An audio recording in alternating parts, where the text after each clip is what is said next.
thank all of you for coming today. A couple of things. It's been a little while since I've been behind here.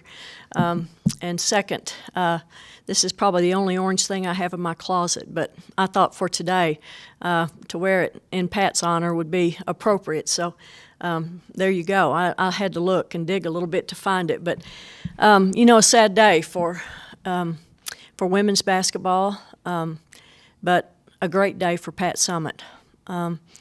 I'm so grateful that she doesn't have to struggle any longer, and it was, she was really having a hard time, and I'm just glad that it didn't linger any longer than it did. And I think all of her colleagues and friends and family and everybody felt that same way about it. I don't suppose that there's really the right words to talk about her legacy or what she meant to women's basketball.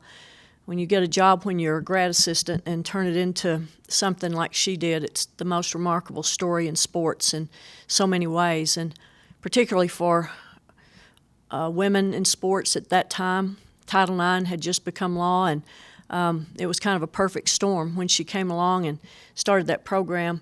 I was talking to some of my colleagues this morning, and at one time we sat down and there were about 50 of us that started our programs.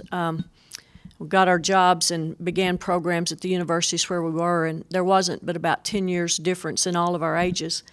And she had already been at her job about 10 years. I got this one when I was 29 years old. And we kind of went through our careers together and tried to do the best we could, not only to send our programs forward, but also women's basketball. She was our leader.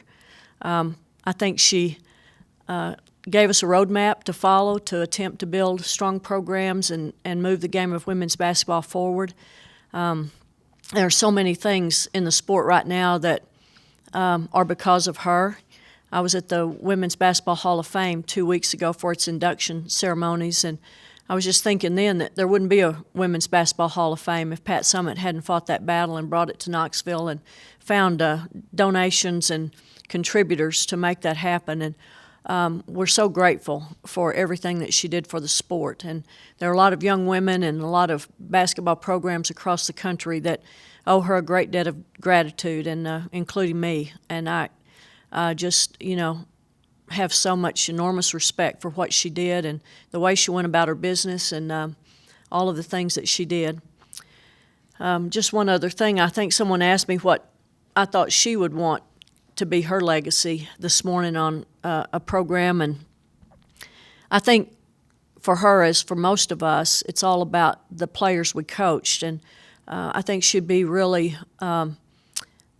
the first one to tell you that she wanted those kids to do great things, and they are, and a lot of them have done some really special things in their lives and careers, and I think she'd be really proud of that.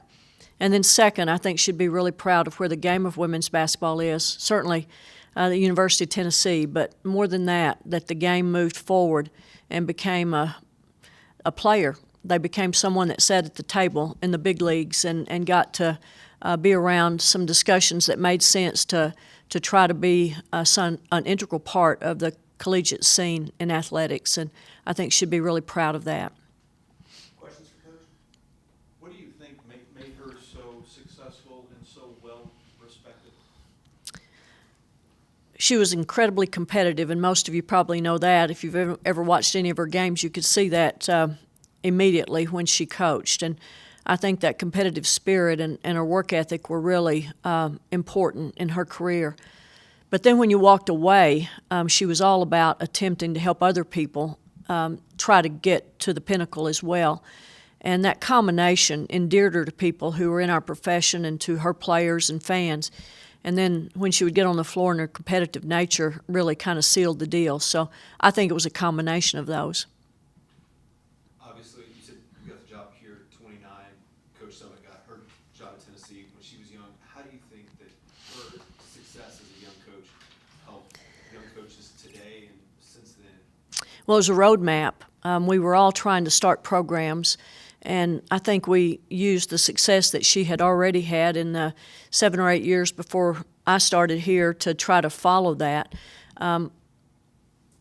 There's too much difference in our age. So, we really walked that path together, and I always bounced things off of her and talked to her about competing in the NC2A tournament and all the things that were important to trying to build a good program. And so I wasn't alone in that category. There were a lot of us who were looking to her for guidance and, just how to get it done on a day-to-day basis and the things that were important in building a good program.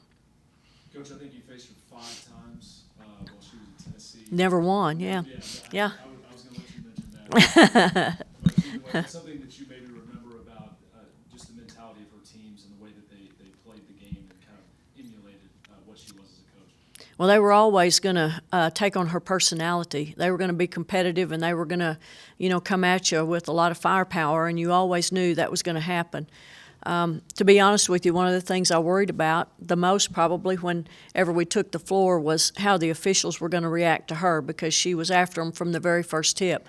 And, you had to be ready to combat that when you were on your end. But just a great coach, and, she just did things the right way. And, no, we never did beat them. But I think because we played them in the NC2A tournament and we had one home-and-home series with them, I think the fact that we competed against them probably made us a better program.